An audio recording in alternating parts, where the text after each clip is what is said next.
So there were quite a few challenges that I faced during the internship. I think mostly was related to what AI tools was the best fit for which tasks. So for example, you could use Manus for some drafting or Claude for reasoning.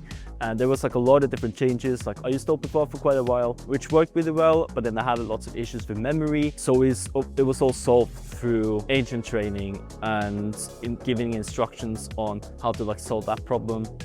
And there were usage limits on Claude that could easily be exceeded. There was also high risk of hallucination. If you relied, let's say if you used Manus to create it for €2.5 million grant application and whatever came out was complete nonsense, that's very dangerous. I had to make sure that I had the right data and also taught it and trained it to only use the data that is put into the project data. And at the start, I had to extract data more manually into AI, which took a lot of work, but then eventually that process became more automatic when we into using Supabase, because we could have a lot of internal data stored onto Supabase and just use AI to extract that data.